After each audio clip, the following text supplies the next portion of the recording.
So good evening, everyone, and thank you for being here on today's topic, which is a really important topic for young architect as well as the seniors and senior practitioner. The talk today will be on entrepreneurship, your contribution and market reality. And of course, the agenda will be talking about common reasons for early stage business failure and how to avoid them, developing a robust and coherent business model using a Silicon Valley tool, as well as finding product market fit by challenging our assumption. I just want to introduce Joe quickly before we quickly do a round-up table. Joe is the co-founder at Gemstone Training. Joe translates Gemstone leadership and entrepreneurship content and methodologies into engaging and immersive learning experience that bring concept to life.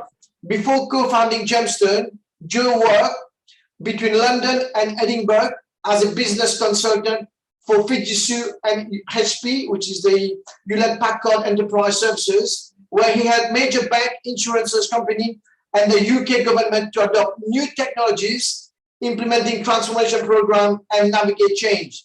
Finally, Joe holds a Master's of Science in Innovation, Creativity and Entrepreneurship and a Bachelor of Music, both from Newcastle University, where he also worked with and advised startups in the Business Incubator. You've also seen that on the invite as well. So can we have a big round of applause for Joe, please? If you can just put your little emoji.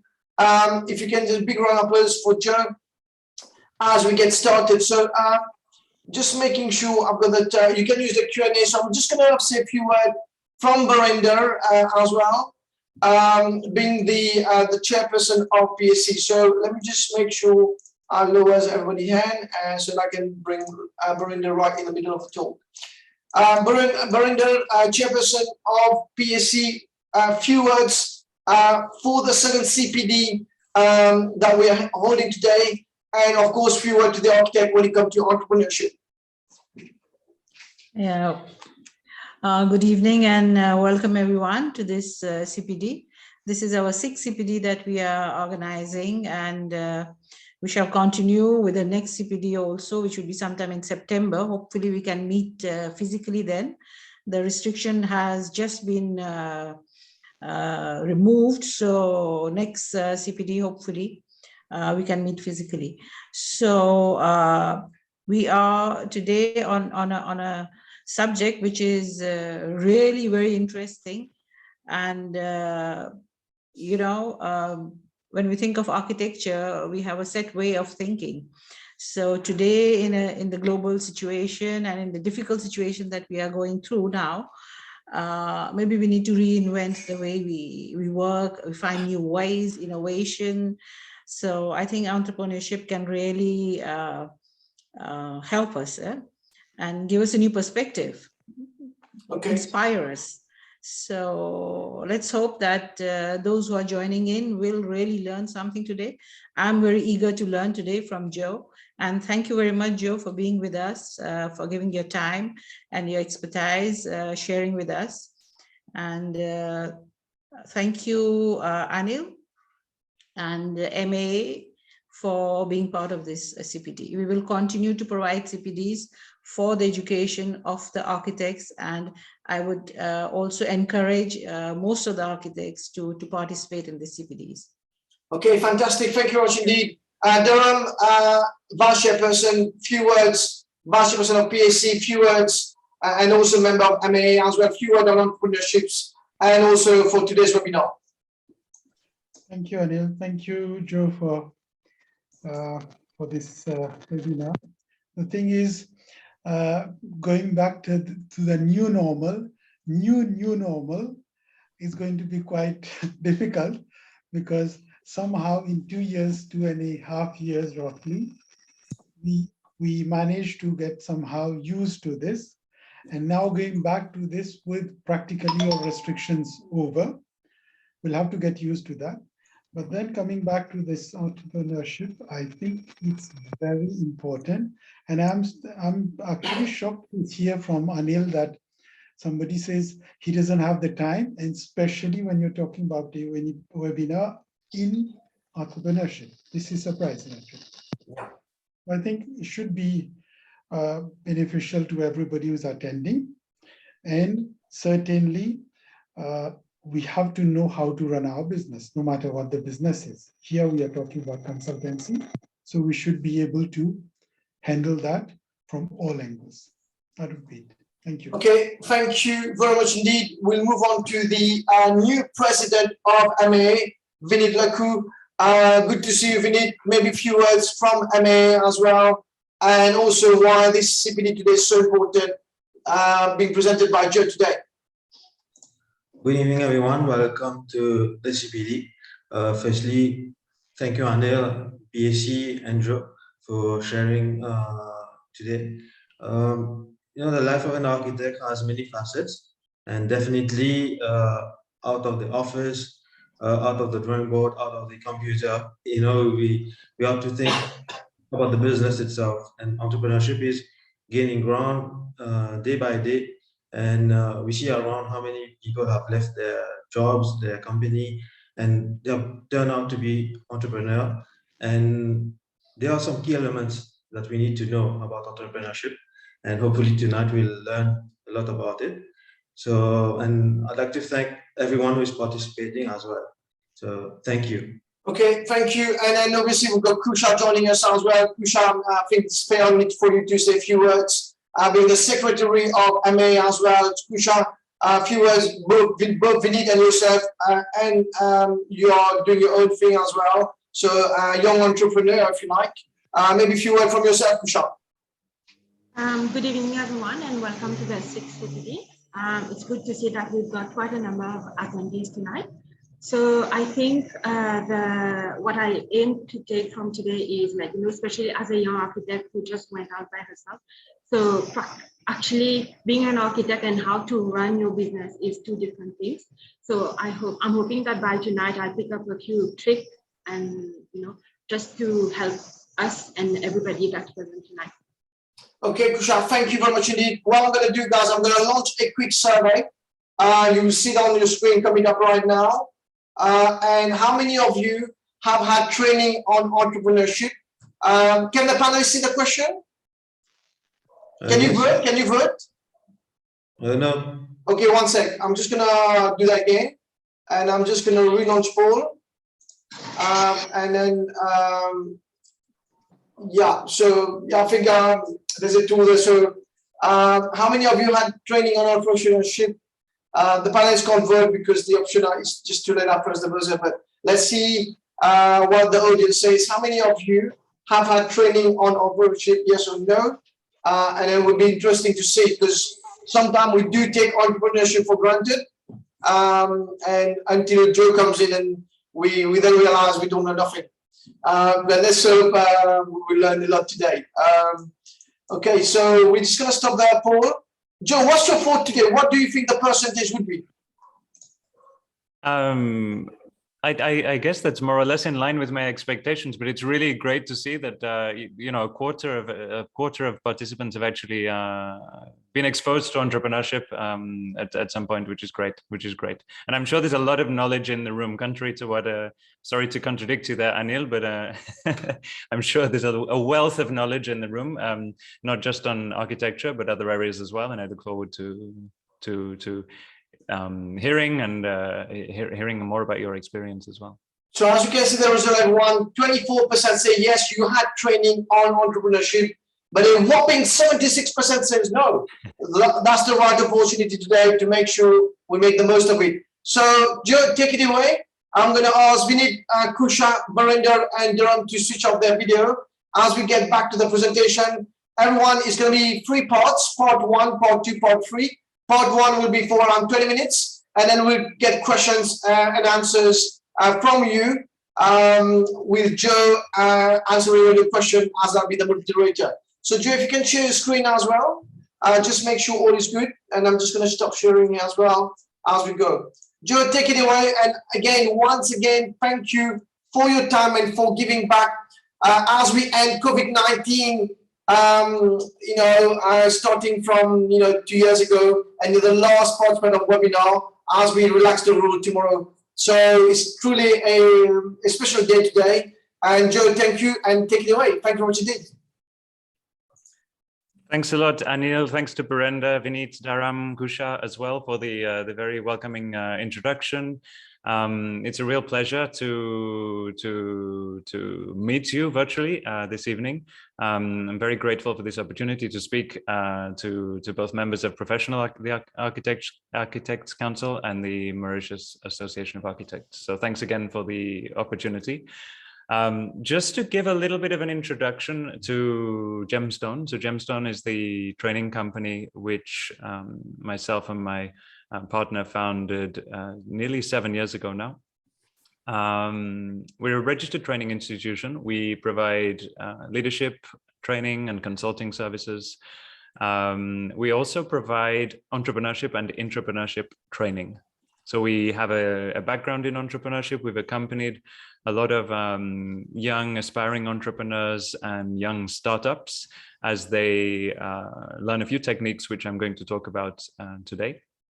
We also do organizational consulting, and a lot of our clients tend to be companies, let's say medium-sized enterprises between 200 and 500 strong. So we have an entrepreneurial journey of our own, let's say. We've also accompanied a lot of entrepreneurs.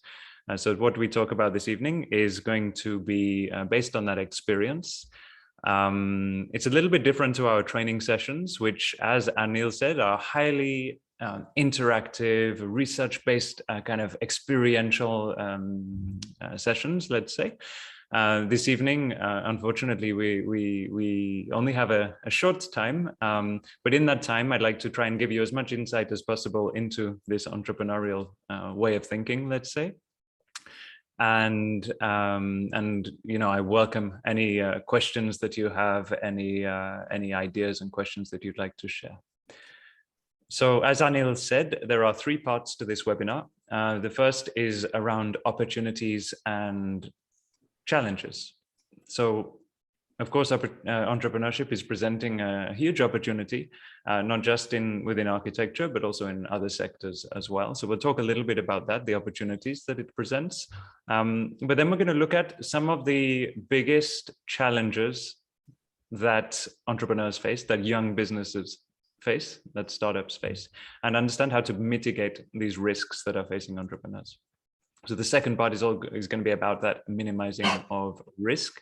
And this is where the tool from Silicon Valley comes in useful, to actually think about how we can look beyond our product or service to find a business model that is financially sustainable. And finally, we're going to look at how to get started. And this is really knowledge of where to begin in finding a business model that works. So I'd like to clarify something at this point, just to share a bit about the angle that we're taking this evening. Today is not going to be about the administrative side or the legal side of starting a business. Today is the mindset. And most of all, most importantly, it's about how we can navigate and overcome challenges that might threaten our business model. So we're going to explore that in more detail. So let's say this is a useful session, not just for entrepreneurs, not just for people considering entrepreneurship, but anyone who wants to think about the mindset of an entrepreneur and how that can help us, whether we work in a big firm, whether we work in a small firm, no matter our circumstances, the world of entrepreneurship has a lot to teach us. After each section, we'll open up for questions. So there'll be opportunity, plenty of opportunity for anyone to ask their questions. If you do think of something along the way, feel free to put it in the chat and we can address it when we get to that point. I think Anil might be managing a Q&A as well on his side. So I'll sort of leave that management of questions over to Anil, and then we'll address them during at the end of each section. Thank you. Okay, let's get started. So first of all, we're going to be interactive from the beginning. So I'd like to ask people to share in the chat, I think, Anil, current and emerging trends that you see in architecture. So you guys are the experts. You are very exposed to the world of architecture, what's going on in Mauritius, perhaps what's going on worldwide as well. So let's hear a little bit from you guys. What are the current and emerging trends that you see in architecture in the year 2023? So what I'm going to do, I'm going to open the chat, guys. So you can use the chat if it's easier. And I'm just going to say a quick hi there, and I think they can chat with everyone. So off you go. So if you can use the chat, the question is, please share in the chat current emerging trend that you see in architecture. That can also be the panelists as well. What can you see and what's happening? So if you can use the chat, please. Anybody? Just getting, if you are anybody, current emerging trend that you see in architecture. Okay. I can't see anybody coming in. Just if you can, Kusha, if you can try the chat just to make sure it's working on your side. But I've allowed everybody access. Yeah, so we got Baron. Okay, here we go. Thanks. Yeah. Thanks. So, yeah, Kishan, you've got focus on sustainability. You've got green architecture.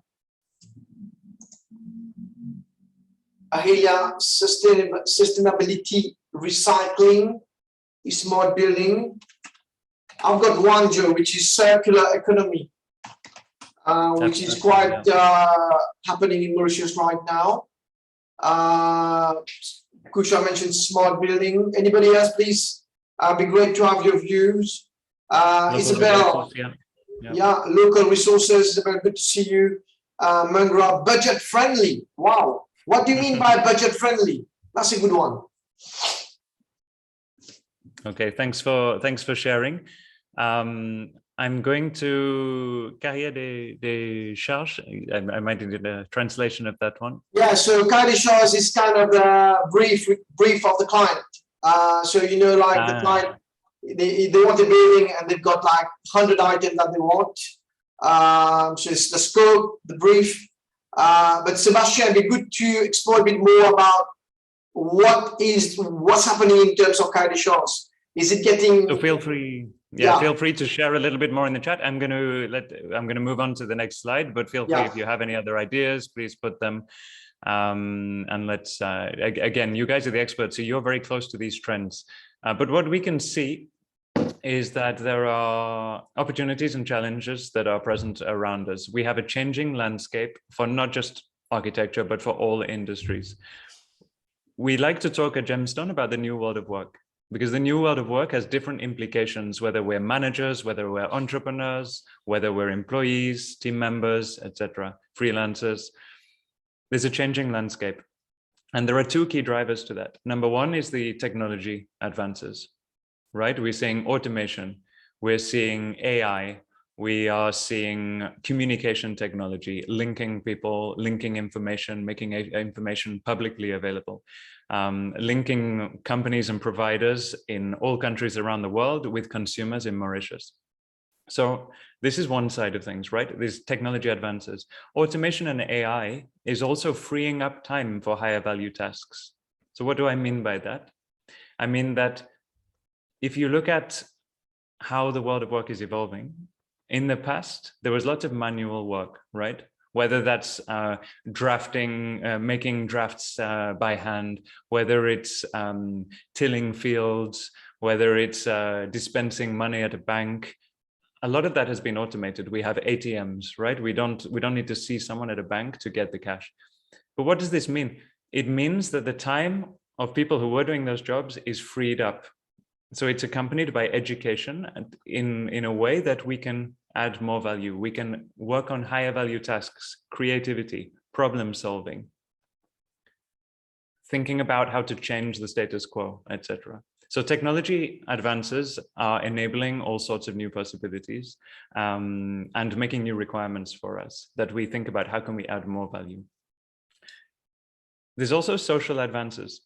So there's a lot of, as we see, we saw in the chat, a lot of focus on sustainability, a lot of focus on well-being as we go through the COVID pandemic. We're looking at how, mental health, work-life balance, etc. Communities. So in the chat, again, we saw local resources, circular economy, linking together people within the community to be more sustainable, for example, to promote this kind of sustainable exchange between our business and the public sector and the private sector. There's also a lot more competition. right? And this comes as a result of both those changes. Just some architectural trends that from my understanding and our understanding, we see an emphasis on collaboration. So where there was maybe more silos before, now there's an ever increasing need for the architect and everyone else involved with a building project or development to be closely involved throughout the life cycle of that project. And it's also, we're talking about new areas of expertise, whether it's environmental sciences, people who have an understanding of the social sciences at play. So collaboration, immersive architecture, we see things like VR and virtual reality and 3D visualization, etc. We see sustainable initiatives, vertical cities where land is at a premium, and we see more responsibility, let's say, of private developers to think about the public spaces that they are creating as kind of their projects as well. So these are just a few. You guys are the experts in this area, but what we're seeing is that there are many opportunities to add value. But these present challenges. We'll talk about the challenges shortly. So what are the opportunities around entrepreneurship? Well, there are two ways to look at entrepreneurship. First of all, we can look at it as a creative mindset. We can look at the entrepreneurial mindset. And this we can use whether we are starting a business of our own or whether we are in employment. This is about how do we address new market needs and trends?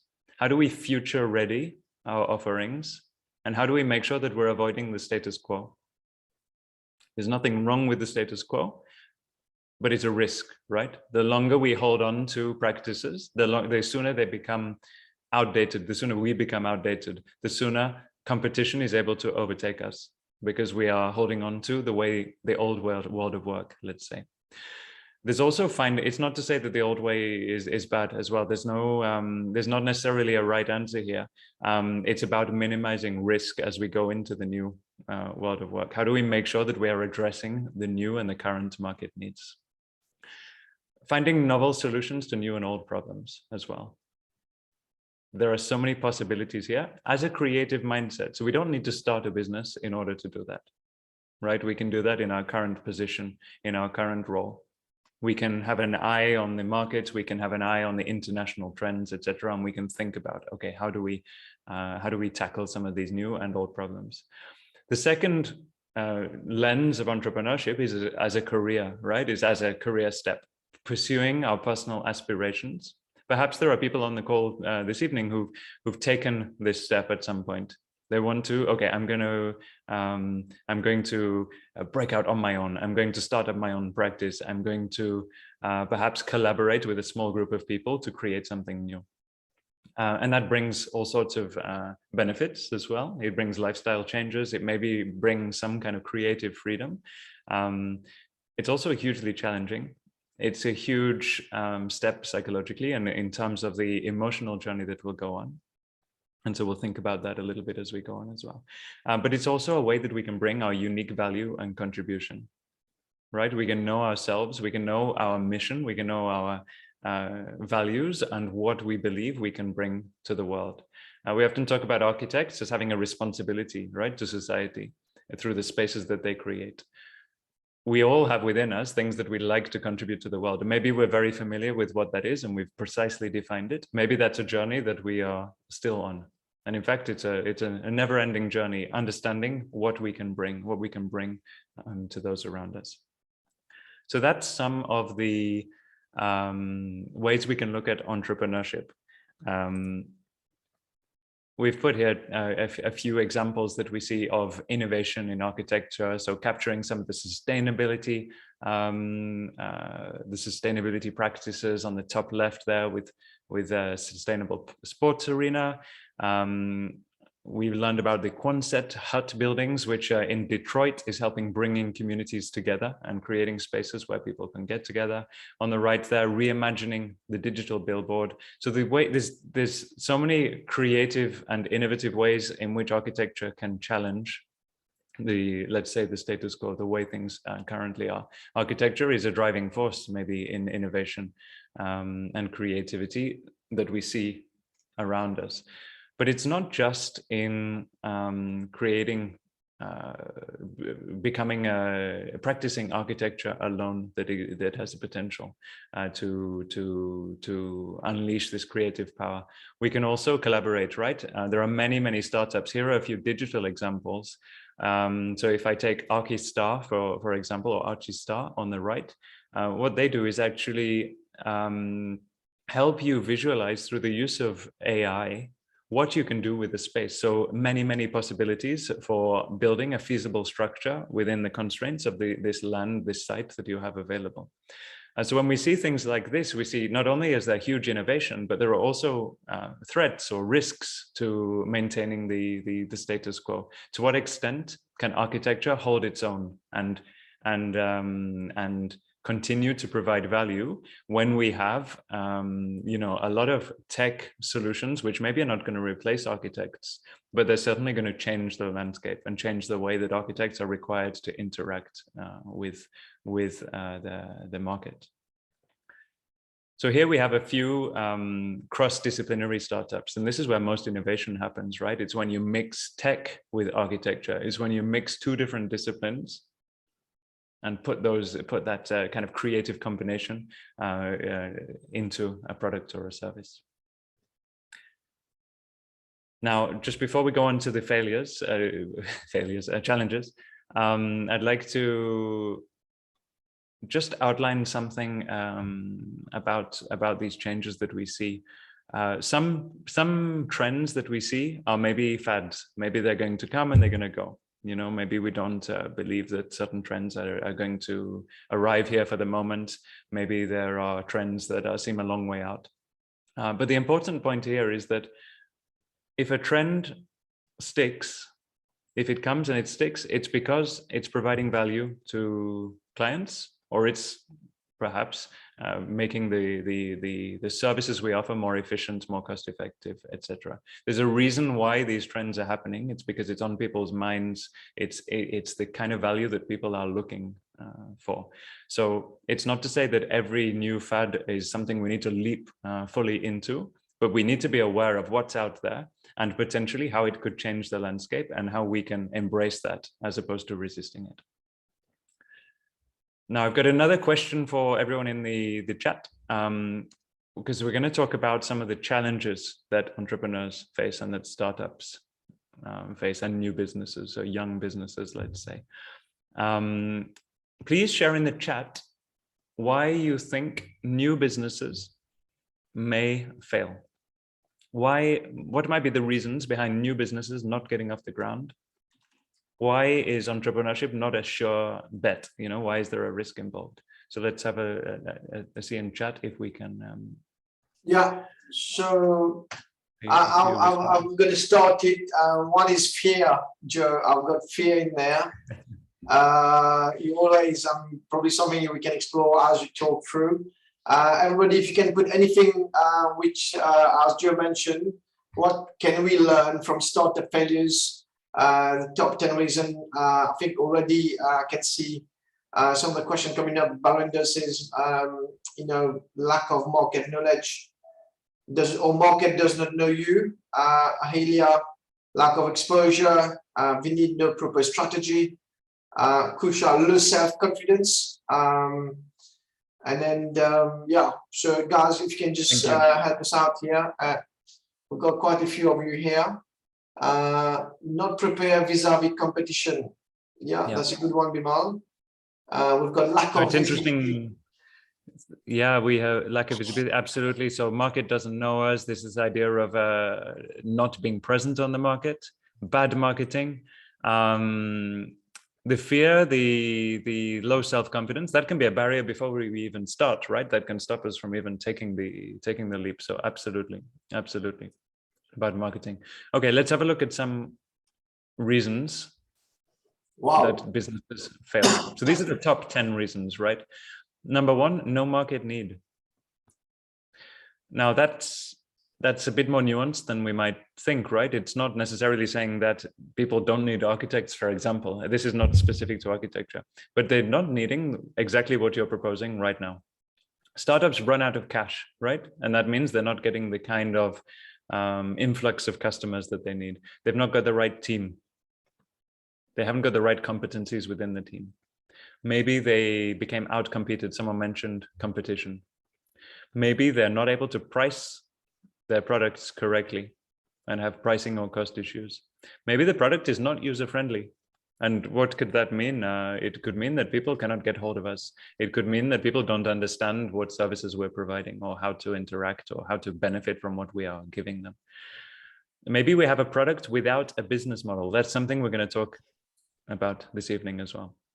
Poor marketing, exactly. I think that came up a couple of times in the chat. Customers just being ignored, so their needs are not being catered for, and then product mistimed. So what you can see is that there are a lot of risks. There are a lot of risks that are out there, a lot of reasons why we might not succeed. And of course, there's a lot of variables, but these give us some questions to think about when we're talking about entrepreneurship. Do we understand our customers and their needs? How do we make sure that we understand what people are looking for? Are we in control of our costs? Are we using our unique resources? For example, within the team. Are we clear on the value that we provide? Do we have a sustainable business model? Are the features of our service built around the customer? Or did we just come up with what we think customers want? Are we reaching our customers? And are we measuring success correctly? So there's a lot of questions that come out of these needs, these reasons for young business failure, and that I would like everyone to keep those in mind as we continue. I'd like to finish this first part, this first section on the opportunities and the risks by talking about how we can mitigate the biggest risk in entrepreneurship, which leads to many of the failures we've seen before. On the screen now, you can see three, we call these protagonists sometimes. We call them different parties. We have you, we have your product or service, and we have your customer. The one in the middle is where many inexperienced entrepreneurs, aspiring entrepreneurs, and new startups that will later go on to have difficulties. They focus on the product and the service. I think Kusha at the beginning talked about the difference between being an architect and running a business. If we focus on the service only, then this is setting ourselves up for failure. The focus that we are looking for, that we need to take, and that is perhaps not completely intuitive, or it's a little bit more uncomfortable, is the opposite. Ourselves, our capacity, our abilities, our connections, what we can offer, and the customer. What is the customer seeking? And we'll find that when we find the match between what we can offer and what the customer is looking for, our product or service will naturally emerge. So it's a little bit conceptual at the moment, but what I mean by that is that we have to let go of focusing on our service and only our service. We have to think more about the business as a whole, but especially about how we meet the needs of the customer. And this is why market reality is in the title of this webinar. What does our customer need? What are they looking for? What problems are we looking to find? Customer is king. Exactly. We have a responsibility towards our profession. Yes.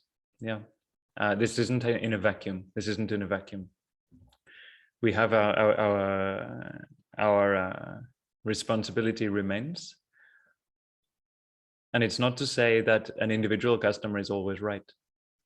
But what we are saying is that our customers as a collective will define what we offer. And it's simple. We can make a choice. We can create exactly the product or service we are looking for ourselves. We can spend a lot of money, a lot of time perfecting that. We can have open doors. We can put billboards up. We can be in the newspaper. We can be on the high street. But if we're not focusing on what our customer is looking for and what we can offer, then we're going to have difficulty. We're going to have difficulty, and it's going to lead to some of the failures before. So I'm going to jump to the question slide. please, I would like to open up to the floor to any questions on what we've seen so far in terms of opportunities and challenges. We've had a little glimpse at the kind of mindset that we need to take in order to address some of those challenges, right? It's looking at what we can offer and what the customer is seeking, as opposed to focusing only on the product or service, which perhaps nobody wants. Okay, so Joe, let's take some Paris questions. If you can just stop sharing your screen, I'll do that for you here. Okay, perfect. And then obviously we are big on the screen now as we go along. So I think one of the things, Joe, I'll kickstart is we've got Kusha mentioning about lack of trust from clients toward new bloods on the market. I mean, how do you overcome, like there's young people watching right now, how do you really make yourself out there?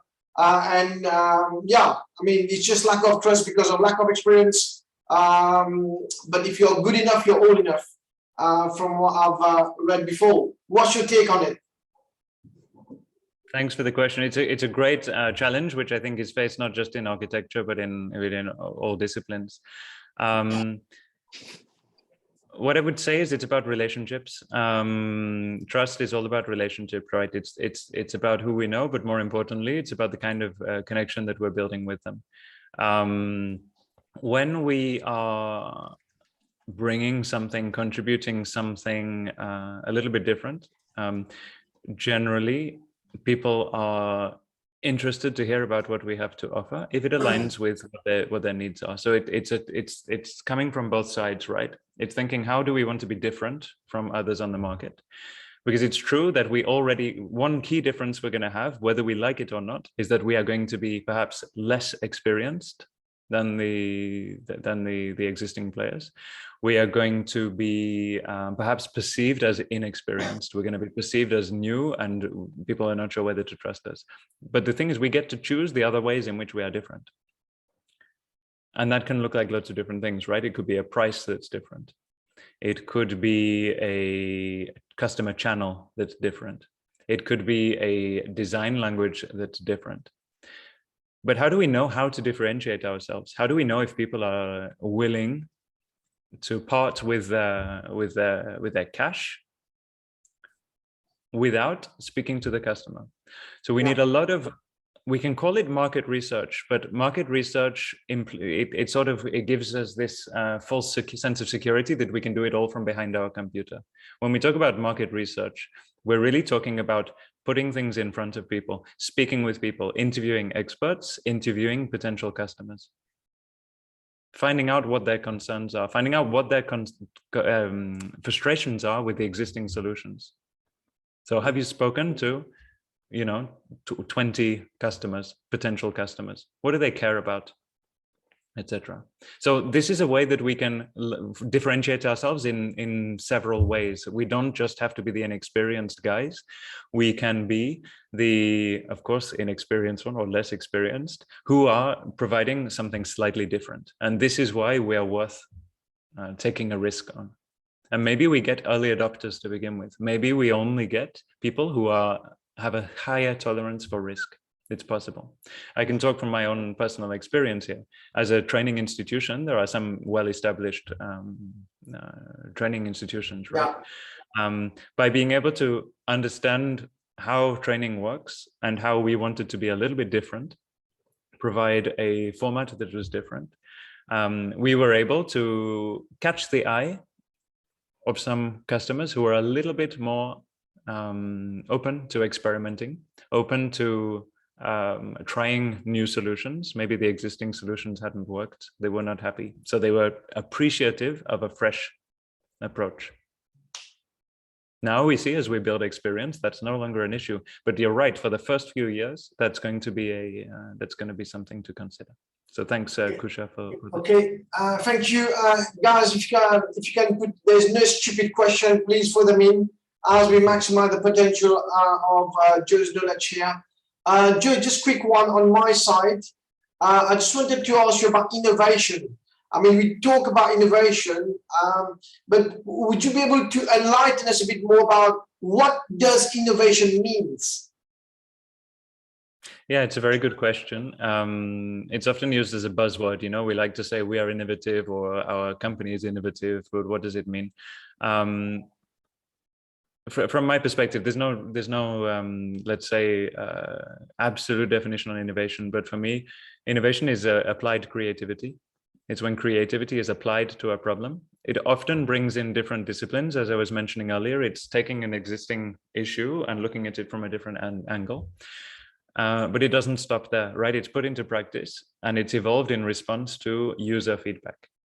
So it's not just an experiment, it's an experiment that is where we take measurement, where we build, measure and learn. And we're going to come to that later. Thanks for that. Okay, how can we have a good startup when there are lots of lobbying and corruption? It's true that there are challenges, and maybe there are challenges that are unique to different localities. I don't know the architecture industry well enough here to perhaps comment on these particular challenges of lobbying and corruption. But what I can say is that we shouldn't let things, we shouldn't let our fears get in the way of us taking a leap into the unknown. And why do I say that? Because if we are interested in entrepreneurship, if we're interested in starting a business, it's because something about our current situation is, not quite satisfying that itch to do something a bit different, or to find a new lifestyle, or to bring some innovation or whatever it is. And the journey is incredibly rewarding. So I'd say there are some things that can put us off that. We can think, there is lots of negative forces at play, or we can think, what if someone steals my approach or steals my idea, etc. The thing is that the way we approach our work will be unique. We all bring unique capacities and cards to the table, if you like. And if we find what the customer is looking for, then generally we're going to be successful. So yeah, growth mindset, absolutely. It is a different mindset. Let's say it's a mindset of learning. We have to be open to other ideas. We have to be open to growth. And the first step to growing is to realizing that right now we don't have all the answers. Right now we don't know exactly what the customer wants. Right now we don't know which of our assumptions are based in reality. And maybe we've been around a while. We've seen a lot of trends and a lot of let's say we've already had a long journey in our career. Well, the world of work and the world of architecture is changing faster than it ever has before. So that really requires us to review some of our assumptions that we have and challenge: are they still correct? Are they still valid? How long does a startup normally take to become successful? It's an interesting question. I guess it depends how you define success, and it looks different for everyone, right? Because it depends on your resources that you have available as well. What financial resources do you have? How long can you afford not to pay yourself? How long can you afford to to stay with family while you save up to move into a home? And it depends on our risk tolerance as well. So there is a risk. I would say that normally, speaking from my personal experience, when I see startups, generally within the first 3 years, people get a good idea of whether this is something they want to continue or not. Yeah. You kind of, maybe if you get through a couple of years and then things sort of fizzle out a little bit, you're struggling, you kind of go, okay, no, I'm going to need to go back into the corporate world. Maybe someone is working part-time, doing something in the rest of the time, so they've got a little bit more room for maneuver. You working part-time project, and then at some point you make the leap, right? And it takes years though. Don't expect overnight success. There's a lot of learning, a lot of time. Entrepreneurship demands a lot of time that the architect needs to spend in administrative tasks rather than design. That's an interesting one. Yeah, it's true that if you only want to practice design, then maybe entrepreneurship isn't the right route, unless you can find a collaboration. You can find people to work with who are happy to, play to their strengths. You play to your strengths, they play to theirs. for sure, it's a blessing and a curse. In some ways, you can find yourself thinking as an entrepreneur, I wish my job was a little bit more predictable. I wish it was a little bit more certain what I'm going to be doing tomorrow. Because the reality is, no 2 days are the same. No 2 weeks are the same.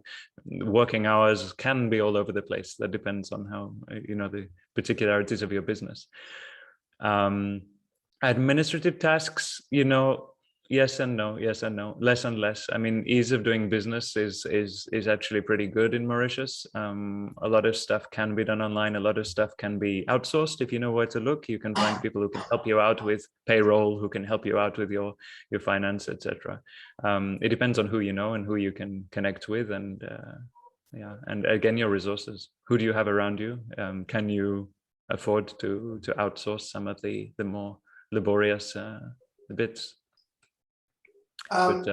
Just quick one on my side.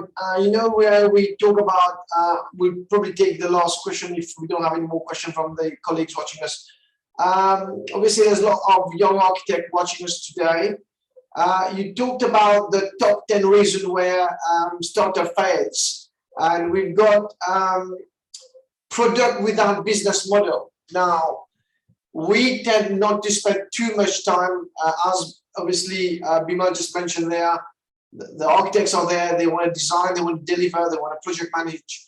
But if they are starting something and the business model itself, what advice would you give us to just make sure we do have a business model?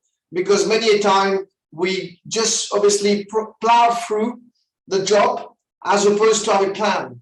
I might be wrong, guys, but please, if you can share your comments there, to have at least a plan in terms of the SWOT analysis, strength, weaknesses, opportunities, and threat, which we don't often do because we just get on to the design. Joe, what's your advice on that? Thanks. It's the perfect segue into the next part. So if it's all right with you, I'll continue with the presentation. So already I'm reading you. Perfect. Thanks. You're on the ball. I'm very aware that I'm going fairly quickly through this content. There's quite a lot to get there, but the aim here is not for you to memorize everything or to take on board everything I'm saying. It's just a little glimpse into a different perspective, perhaps, or a different and maybe planting a seed that will come to fruition later. Absolutely. So please bear with me, because I know I'm skipping through a fair amount of content. Secondly, let's talk about minimizing risk, and here we're going to talk more about the business model. Joe, if you can share your screen again, please. Yeah, Thank you. Of course. I'm presenting to myself. Yeah. Yeah.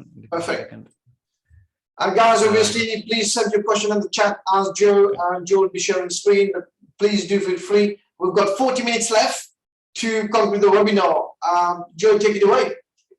Thank you. So we're talking about minimizing risk now, and we want to do that by ensuring two things. The solution is tailored to our clients' needs.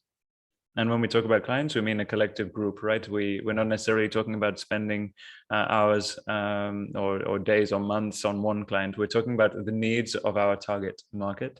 And secondly, we want to have a financially sound business model, because that's going to allow us to continue our business. That's the business success that Virender is talking about, or at least one key component of success is, do we have the ability to keep this continuing? Is it sustainable from a financial perspective? We may have other success criteria as well, maybe around the other types of sustainability, around the way that we spend our time personally, architecture versus administration, etc. Success may be when we reach a certain point. But the two vital needs, let's say the lifeblood of the business, are around the business model and whether we're meeting our clients' needs. Now, how do we do that? We test our assumptions. And assumptions is a real keyword that we're going to come back to a few times here. Let's talk about the Lean Startup. The Lean Startup was developed in Silicon Valley as a response to many young businesses that were going out of business within the first 2-3 years. And it's characterized by minimizing risk.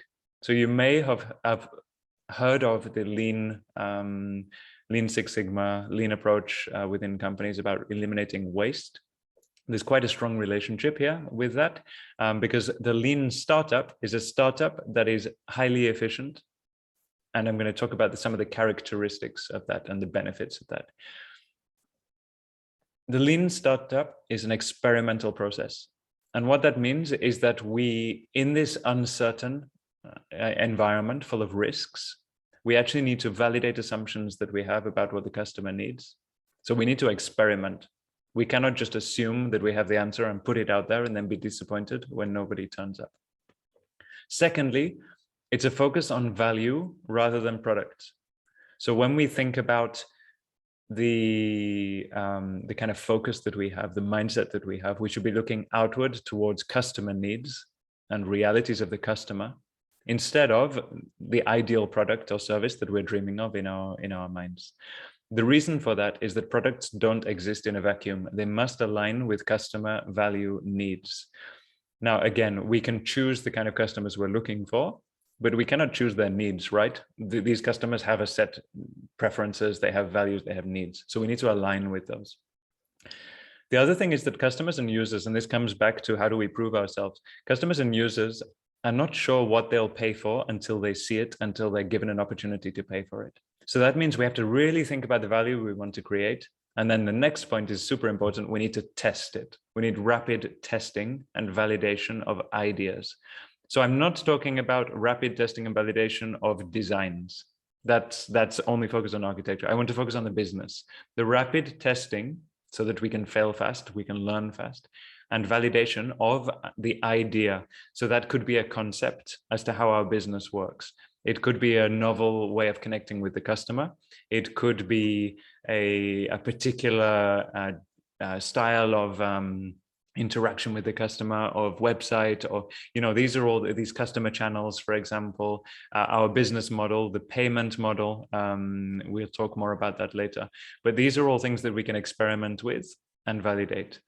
Every failure that we have, and this is super important because every failure we have is a learning opportunity. So we actually do want to fail, not long-term, but lots of short-term little failures that give us information, valuable information about how we can proceed. So faster failing, it means faster learning about customers' true needs. So mistakes are going to be made. We're going to fail, not to the detriment, and you'll see on the left, we've put not to the detriment of your customer relationships, because trust is a huge thing in a profession like this. You want to be a trusted partner, right? So we're not talking about experimenting and using customers as guinea pigs. What we're talking about is potentially addressing potential customers with a certain business model and getting their feedback and pitching to them a different way of doing things and learning through that. So we shouldn't compromise on the value and the quality that we're providing, but we can test out different aspects of our business model. And we're going to define what a business model is shortly. Finally, it's a methodology and mindset of continuous learning and improvement. So it's quite a humble mindset, right? The humility is a key part of this, and the mindset of service, seeing what we do truly as service to our customer. We are here to serve them, right? And that mindset of service is going to drive forwards our mission. And this idea of continually improving on what we do, because we're not going to get it right first time, is going to build our confidence and capacity over time. So this is not about going all in on something without validating assumptions. This is a steady process of learning and growth with that mindset of service, because this is going to keep us focused in the right direction on what customers are looking for. Now, just a couple of prompts here, and we will maybe an opportunity to think a little bit. In terms of your service or product, we can think about what a non-lean approach to developing a service would look like and what a lean approach might look like. So when I talk about lean or non-lean in this case, it's perhaps a thought experiment. Thinking about current work that we do, what would a really wasteful approach look like? What would a very lean, effective, efficient approach look like? And we want to take that approach to developing our services or products or services as a startup. So this means that we want to use time wisely. We want to use our money wisely. We want to use our connections, not use them, but make the most, let's say, of our connections that we have as well. For example, potential business partners, people who may, what we call cheerleaders, people who are going to support us. That could be family and friends. It could be members of our community, professional contacts who are going to cheer you on. Cheerleaders are really important at this point. So how do we use all that effectively in a lean approach to developing our service? And the answer to this question in terms of what a lean approach looks like is it's not spending a long time working on all your beautiful marketing collateral, your beautiful designs, your amazing concept that everyone's going to love, except that after 6 months of preparing it, after 1 year of preparing it, and no one loves it because you haven't tested it with the market. So we need to speak, we need to be close with our customers, and that's going to help us have this lean approach. So let's talk about the business model. The business model in a startup. I don't know if there are any questions or responses there, Anil? Or... Yeah, there's one question there from Bimal. If you can just look at the chat there, Joe. Yes. Okay. And Bimal goes on to say one of the main, go for it, Joe. One of the major problems that entrepreneurs face is the project's timeline, which goes much beyond what was initially planned. Architects should closely monitor and control project. Yeah. I think that's interesting. It's quite specific to architecture in one sense, but then in another sense, this idea of projects that go way beyond either their timeline or their budget or their scope, it can be a common issue. What this really requires is a tight definition of the scope of a project, and perhaps thinking cleverly about our business model, how we protect our time in the business model, whether that's the way that we charge, whether it's the kind of projects that we want to get involved with, maybe it's the scope of what we can do for a given client. And for sure, I would advise against over-promising, especially at the early stages. Let's start small. Let's start with projects that are short life cycle, so that we can get feedback, so we can improve, so that we can get a better idea. If we launch straight into something that maybe would have been approachable as part of a bigger organization, maybe we're comfortable in our current role, whatever that is, whatever organization we are working with, we might be comfortable with a project of a certain scale. Maybe we have to think, when we're starting a new business, we have to reduce that scale a little bit, because suddenly a lot more is falling on our shoulders beyond just the work itself. So thinking about really defining scope. But thanks for that. So on this one, Joe, I blame the project manager. Exactly.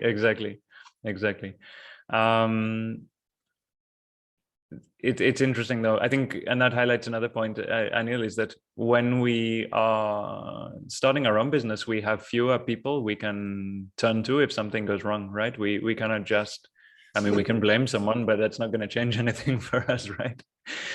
So there's less protection in that sense. So again, another risk, maybe another reason to keep the scope. Joe, just a quick one, Joe, because what Bimal just said there is quite a key point. I tend to avoid the blame culture. What's your take on blame culture? Because you've just hit it on the nail, where blame culture will get you nowhere, right? What's your take on it? And maybe a word of wisdom from you regarding let's get on with it as opposed to stop blaming. That's a super interesting question. Thanks, Daniel. And it comes down to a lot of what we do in Gemstone around emotional intelligence. When we blame someone, it's a reaction, right? It's a reaction because we're a little bit attached to something. We're a bit upset. Our expectations weren't met. And it can be our natural response. What we need to do is sort of step in before that and think, okay, what is the constructive response here, and often that is the answer is detachment. We don't want a detachment at the expense of empathy, though. We need empathy, so we cannot detach from our client and say it's not our problem. We have to be empathetic with the people we deal with. We have to be detached from the particular situations so that we can manage and control our emotional response. I think what you're talking about there is often an emotional response. which is only going to, we're going to trip ourselves up. So, but that's a subject for another day, but thank you for asking the question. Perfect, thank you. Let's talk about the business model a little bit.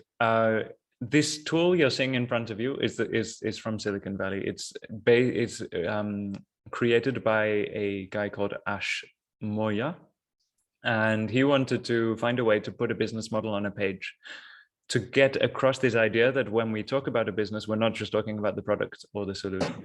And you'll see that I've added 3 boxes. I've revealed 3 boxes, none of which are the product so far. The product is not the place to start. I've unveiled 3 different components of the business model here. One is the customers on the right here. Who is experiencing the problem? Who will be using the solution? What are they trying to get done, and how are they currently getting it done?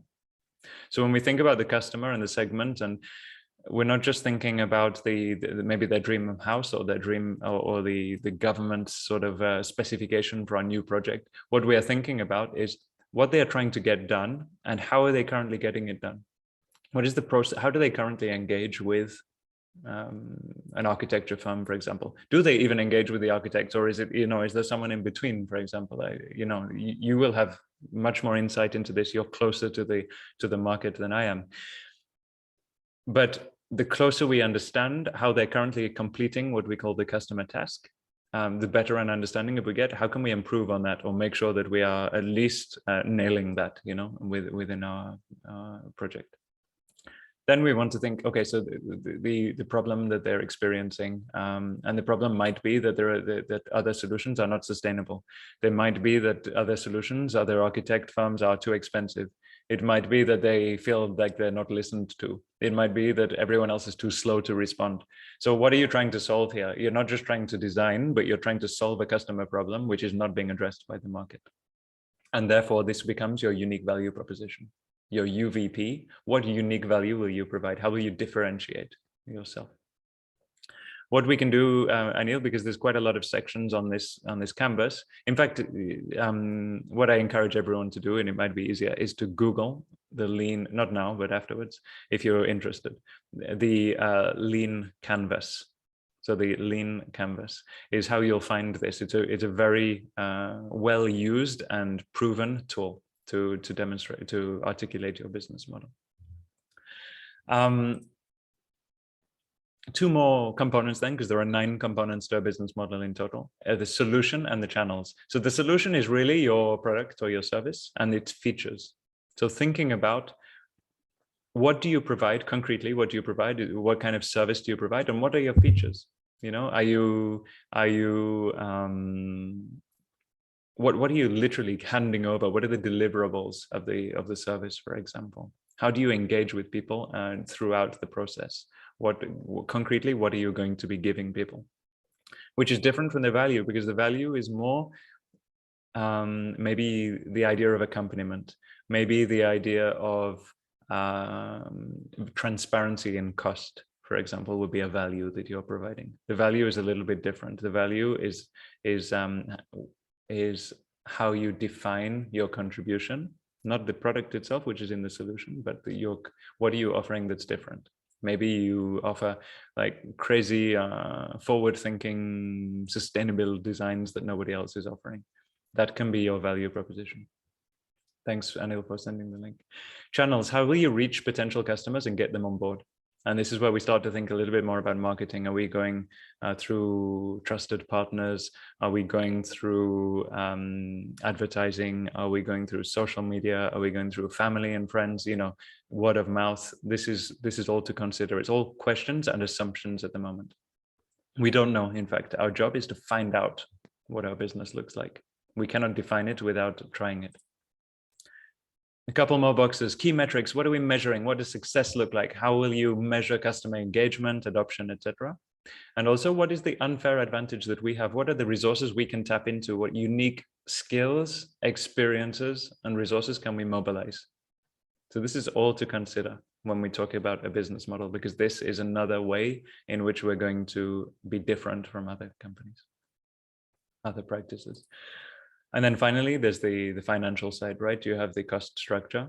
thinking about fixed and variable costs. You're thinking about investment that is needed. Maybe you're renting, you want to rent somewhere, which might not be the lean approach, right? I mean, it depends on licenses and how things work, but maybe the lean approach is to do it from your basement on a laptop. Of course, bearing in mind the context, the reality, the constraints that you have. But over time, you're going to start to have more and more costs. So what are those going to be, and how do you structure them? Where are the majority of your turnover going? And revenue streams. How will you generate revenue? Are there multiple streams? Are you providing a very sort of traditional revenue model, or are you doing something a little bit more innovative?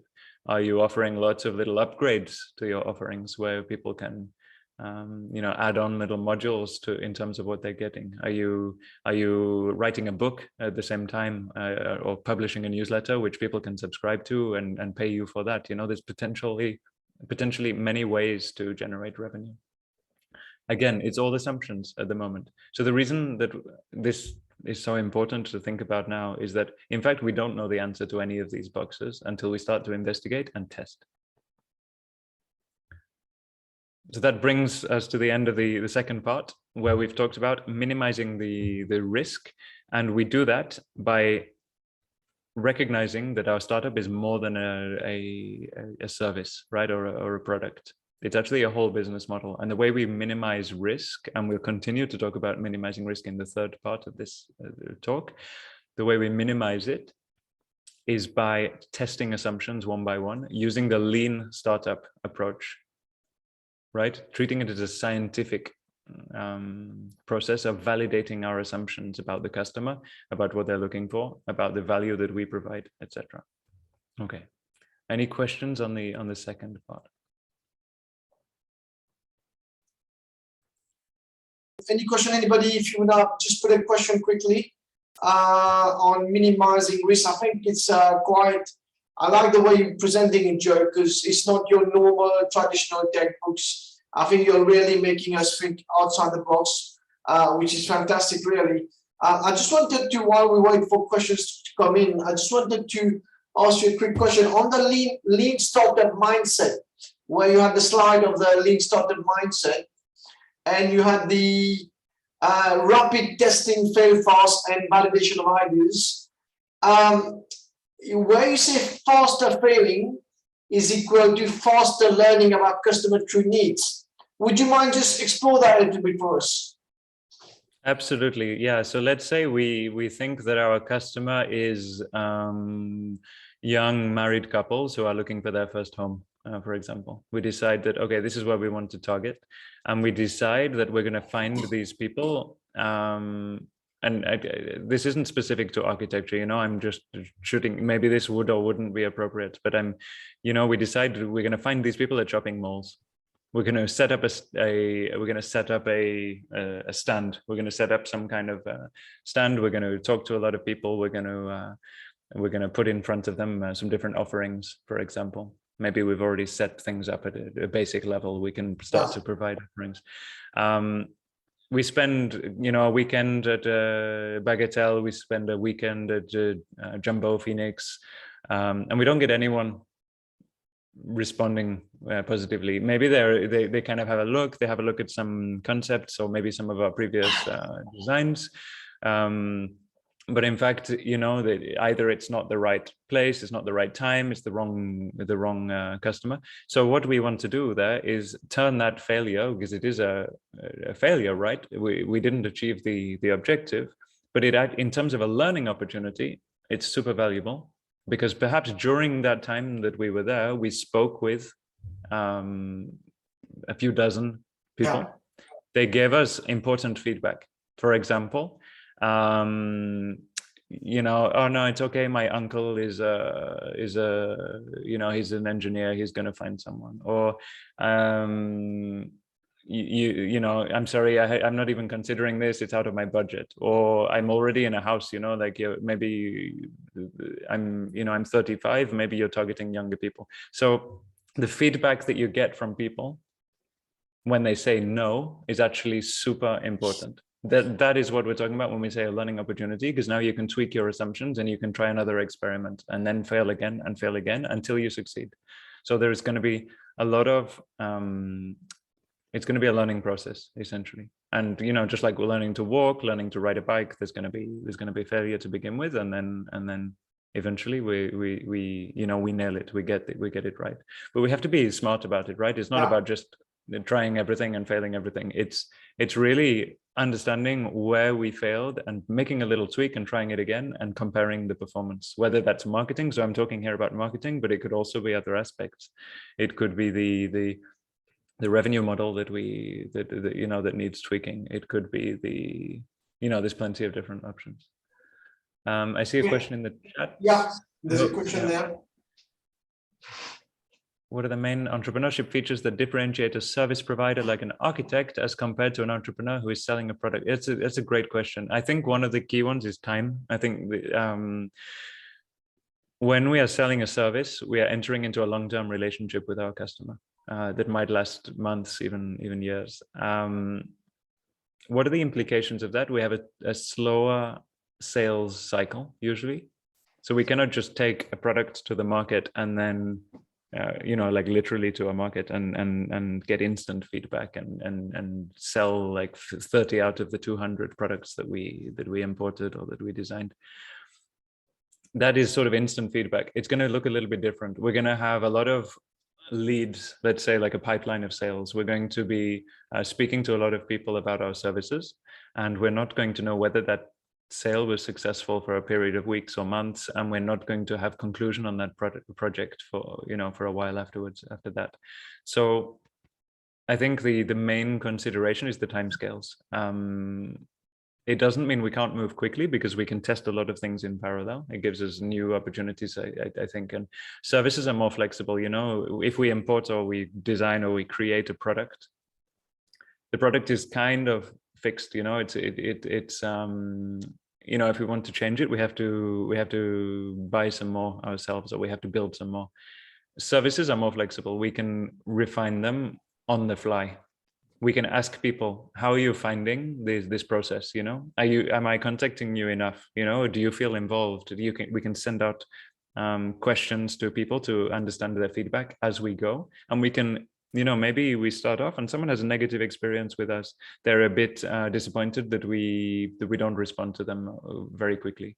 They're a bit disappointed that we didn't send them, little proposals, and we just sent them a big proposal sort of after 2 months, and they actually wanted to be a little bit more involved in the design process, for example. So these are, maybe we disappoint people, not intentionally, but maybe people are not happy, but we can actually turn these around. We can actually make an effort then to better engage with this customer going forwards, if that makes sense.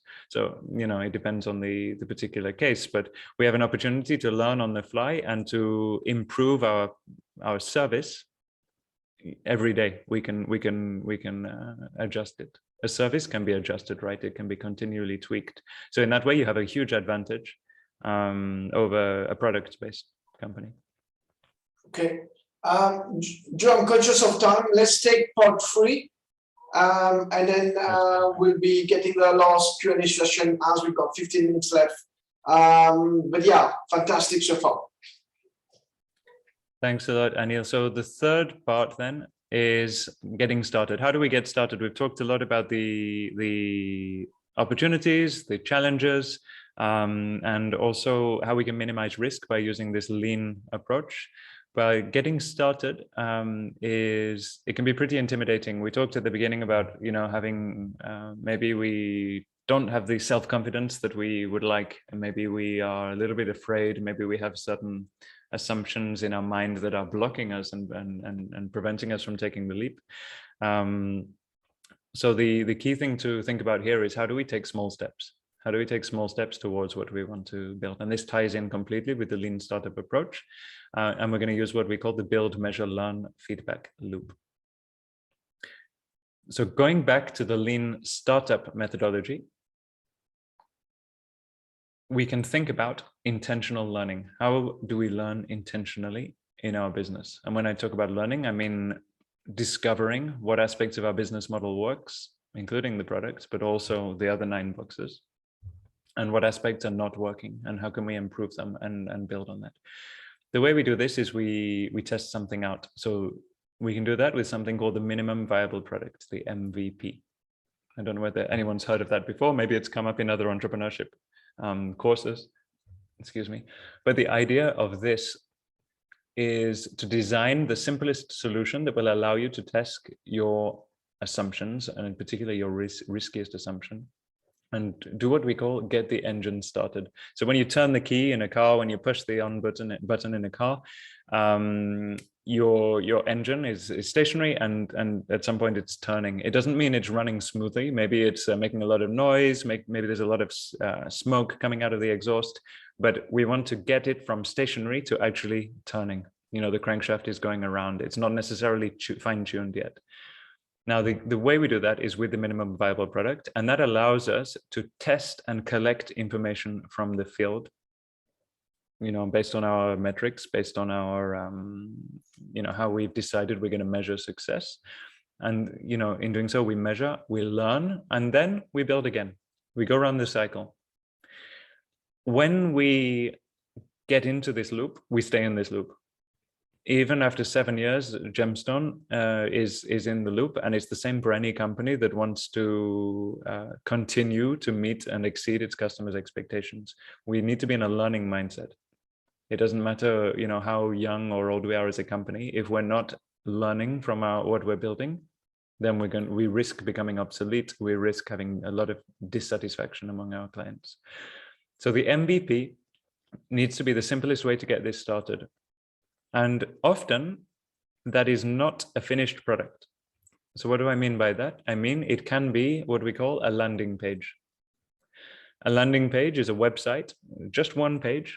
Maybe it has a nice logo, maybe it has a little bit of information on what you provide, and it has a button or something or an email field, and people can click to join, to sign up, to express interest, to pay a deposit, etc., etc. Yeah. So there's some kind of step that you want people to take. And that's what the MVP is. The MVP is either the product or service itself, or some kind of filter. And the filter is to check that people are ready to sign up, but more importantly, that they're ready to part with their money in order to benefit from your services. So sometimes it's not feasible, you know, it's not feasible to not have a product or to charge people before you have a service that's ready. But what you can do is analyze whether people are interested, see if people join your mailing list, see if people join the Facebook group that you're using, see if people, and again, you'll have to use your industry expertise to translate these entrepreneurial concepts that I'm talking about into what that means in the architectural world.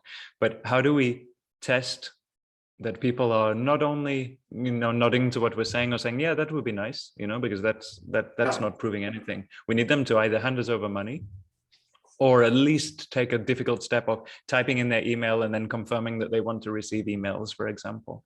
It's not the same as handing over money, but it indicates that people are interested in what we have to say. The ideal, of course, is getting someone to buy something, and that shows that we have we've not necessarily nailed it. We've not necessarily got it perfect. The engine is not necessarily smooth, but we have revenue coming in. We're going to produce something, we're going to deliver some kind of service, and we're going to see what the reaction is from the customer. Maybe we lose money, right? Maybe the revenue is less than the costs and the expenses that we have. Maybe the customer is fairly satisfied, maybe the customer is super satisfied, but we need to get a lot of information, and that's what the build, measure, learn loop is all about, is getting information. So it's trying out something small, testing it, and that can be a landing page, it can be a little website, and you can look online for website builders. You can go to Squarespace or other providers who you know, where you can get a small subscription to put an online presence. And this, you can buy a URL, you know, so whatever your company is called, .com or .mu. And this is going to act as a test, you know, and you can have, you can get people to sign up to your newsletter. This isn't about wasting time. This is not about spending a lot of time designing the perfect website, because that would be the opposite of lean. This is about putting something quick explaining your value proposition, and seeing if people take the bait, seeing if people are interested and say, yes, that looks valuable to me. Because if that looks valuable, then you can engage with them, then you can speak with them, maybe you can turn them into customers. Also, don't how are we doing for time, Anil? Good, we've got 10 minutes left, so we are trying. Maybe, I've lost the thought, I'll come back to it. I'll keep going, I'm sure it will come back to me. This is what we call the build, measure, learn loop. When we think about so that's the build, right? We put something up there, we build something. Maybe we provide a small service, you know, we instead of providing a design that is used in an actual construction, maybe we do some concepts. Maybe we design a few concepts for people and we charge a little bit for it. That's an easy way to get started, right? There's a low risk way for the customer. They're not paying too much. There's low risk for you. It's quite a short-term project. There's no, let's say there's no commitment at the end of it, either for the customer or for you. So this is an example of a low risk way that you can start. Now, and again, use your imagination, use your creativity, think about bringing different disciplines together, and that kind of cross-disciplinary, you know, there's no rule that you have to start an architecture practice of your own. You could start a tech company that helps architects. Yeah. You could start a company that partners architects with, you could act as a go-between between architects and structural engineers. I don't know. There's lots of, I saw BIM coming up in the chat. There's lots of providers of BIM systems, right? And what I mean to say by this is that maybe your business won't even be an architecture practice. Maybe it's going to be something that utilizes the skills, the expertise you have, and that you partner with someone from another industry, or you provide something that is sort of a tertiary kind of addition to the market. Yeah. We want to think about the performance of our business model. We want to measure whether customers are engaged. And we want to, and I see there we've got the same thing on both sides. That shouldn't be the same. We want to think about the customer engagement on one side, and what it should say on the right-hand side is growth potential. So we want to see whether you have not just engaged customers, but customers are returning or they're telling their friends. Absolutely. So there's two aspects. Are you delivering value on the left? And that's going to be all about customer engagement. And are you creating a sustainable business? And that means you have to be generating new leads. There has to be fresh blood coming into the system, or customers need to be repurchasing things. These are the measurements that you can measure. If you're doing these things well, then your business model is performing. And I'm going to jump to this final slide on measurements. Here you can see about customer engagement on the left. These are the kind of things we can measure, right? When we talk about the build, measure, learn cycle, we can measure customer satisfaction. There's a technical term called the Net Promoter Score, which is based on whether people would recommend your service to their friends or not. Maybe we can think about what features are used or chosen by customers. Does everyone go for option A? Why don't they choose option B, etc.? This is going to tell us about customer engagement. And on the business health aspect, it's all about, are customers coming back? Are they new and returning? Are they referring people? Are they buying more? Are you able to upsell them? Are they buying additional contracts? But also things like profit margin and other information that you can get on the price point that you've chosen. This is going to tell us more about our business health. So all in all, like the object of this is not to remember or to hold all of this in your head. It's to know that we have to take a scientific approach. We have to measure our progress. And we have to measure it not just in the product or the service, but in all 9 components of that lean startup model. So that brings it to a close for getting started. I'm very keen to hear any questions or thoughts or sharings that come out of it. But before I do, I would just say, thanks again for the opportunity to share. It's been an absolute pleasure to join you this evening. Okay, so Joe, if you can stop sharing. as we got 5 minutes to conclude, if I can also ask the MAA and BSc team to join us. I've got a quick survey which I'd like to share with all of you here. Just bear with me, just making sure I've got that there as I share, and just making sure the panelists. So the question is, I've got number 5 there, and I think at the back of the customer engagement as well. I'm just going to launch that now. How many of you use customer feedback form when your project is complete? That'd be an interesting one. I tend to use on some of our projects. Used to use them quite a lot in the UK. How many of you use customer feedback form when your project is complete? Be honest, be sincere. I think that's what Joe talked about on the customer engagement. So I'm just gonna stop polling there as give you a few seconds, and we've got 5 minutes to conclude. We'll pick up any question as well. So I'm going to share the question now, and Joe, you'll probably see it as you're the co-host. So share the result there. 18% say I use, but a whopping 82% says they don't use the survey. What's your thought on that, Joe?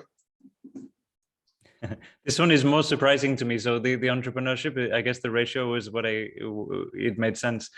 This one is a little bit surprising in that, and I would really encourage people, again, I don't know the particular context of your work, but I would really encourage people to get in the habit of getting feedback. And feedback can look like different, it might be your customer, it might be an internal customer, it might be feedback from your colleagues, it might be feedback from your contacts, other stakeholders, etc. I would really encourage, because this is part of getting in that entrepreneurial mindset. So even if we're not starting our own initiative, getting in the mindset of thinking about how I can learn, how I can get closer to really serving the needs of the people around me, but also developing my capabilities, right, to learning, whether it's my professional, whether it's my technical skills, whether it's my soft skills, whether it's the processes I use, etc. Part of the entrepreneurial mindset is getting in the habit of that build, measure, learn. So trying things out, then getting the feedback. If you don't get the feedback, how do you know what to build? How do you know what people are looking for? How do you know how to improve? Fantastic. I want to just ask you one question. If there's no question on the chat box, you said on your lean startup mindset that mindset of service will drive your mission. Would you mind just quickly say a few words on the mindset of good customer service will drive your mission? Yeah, it's an interesting question, because sometimes service seems an unusual word to use. We use it a lot when we train managers as well. When we look at leaders, what is the position of a manager in the new world of work, as we call it? The role of the manager is to serve their team so that the team can serve their customers. The organizations that perform best are those in which the team, the people facing the client, are working in a spirit of service. And what does that mean? It means that we really care about the customer. It cares about we care about what we are offering to the customer, and we find our own unique way of contributing that. So it actually gives meaning, fulfillment. It engages us more in what we are doing as individuals to have this perspective. It also builds that trusted relationship that we're talking about. So when we have a mindset of service, the customer is no longer a problem, right? The customer goes from being a problem with very frustrating requirements to being a great source of information in terms of the market, but also into a real human being who we are exchanging with, right? And building that trusted connection with them is really important. So service mindset is hugely important. It does give us motivation and drive. It can help cure the when we are feeling a little bit cynical or a little bit frustrated, we can think about what's the big picture here? Why am I doing this? Why did I become an architect in the first place? Yeah. Why did I want to start my business? it's to contribute something, right? It's to leave, it's to give something to the community. It's to contribute our knowledge, our experience, etc. So really thinking about the mindset of service, and that's a really nice sort of point to sign off on. I think, like, how can we embody this service mindset more in everything that we do? Okay, fantastic. I'm going to conclude the webinar now. I'm just going to launch a quick survey. Based on the presentation today, will you revisit the way you approach your entrepreneur journey? The panelists can vote as well. Definitely for me, yes. It was a different webinar today, not much of a textbook, but more of a live moment. So based on the presentation today, will you revisit the way you approach your entrepreneur journey? Let's see what others are saying. I will give you a few more seconds as we get to the conclusion. So I'm just going to stop here, and I'm going to, what do you think, Virender, how much, what's the percentage you think, if you can unmute yourself?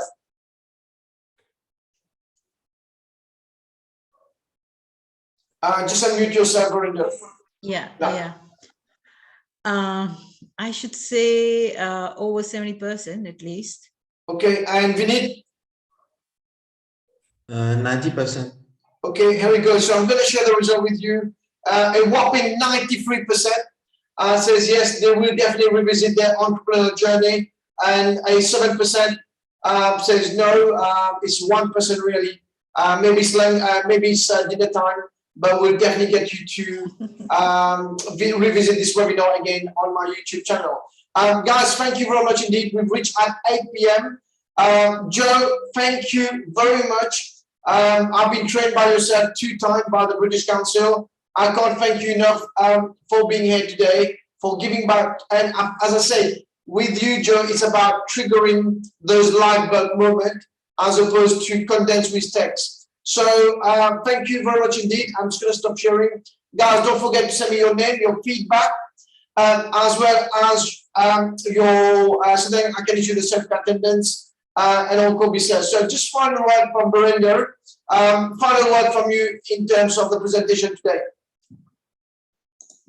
Thank you, Anil, and thanks a lot, Joe. For me, this has been very eye-opening because as much as I've been working in the profession in so many years, you know, in the process, you kind of lose your how do you say that? Your mojo. Yeah, yeah, because you know, when you get into the profession, there's so much you're trying to learn, and then when you are in the profession for so long, it just becomes habit. Yeah, but then again, as much as architects, you know, focus on their product, on the service, rather than focusing on the customers, but I think it can make a lot of difference, like from what I've learned today, by really focusing on the customers. Okay. And yeah, and I think there are too many elements here that Joe has brought up, and I'm surely going to look into that Lean Canvas website and look into that. Okay, I just want to, it's only fair to ask you your quick words. Vinit, what's your say on that, Vinit? Thank you, Joe. I think it's been insightful, especially for the young architects like myself who started our own practice. And it's good that we find our own business model to fit what we want to do, to deliver. And also, yes, we need to understand our clients' needs as well. So thank you so much for that. Okay, thank you, Vinit. Dharam, a few words from yourself. Being in the business for almost 36 years now. The thing is, you know, it's a very, very, what Joe has presented has been very, I mean, even for those who have been here for so long, it's always good to go back and look at what you've done, where did you go wrong, and what needs to be done. It's a very simple thing, but then most of the time we tend to lose track of that. We don't do it. And this is very, very good, Joe. Thank you very much. It's really very good. And I'm sure all of you would have with this opportunity you have had, you'll go back and look at those 3 for different things. And Okay, thank are you. pushed. Thank you. And Kusha, final word from you. Kusha, final word, what you've learned today. I think that as a young architect, it's been very insightful. So I aim to take whatever I've learned today and apply it to my own work life and see where it takes us. And if I ever run into trouble, I know where to turn to. Okay, so it seems like your dog needs some food right now. It's dinner time. Joe, final word of wisdom from you. What's the word of wisdom would you like to give us when it comes to entrepreneurship? Thanks, Anil. It's been a real pleasure. Thank you, everyone.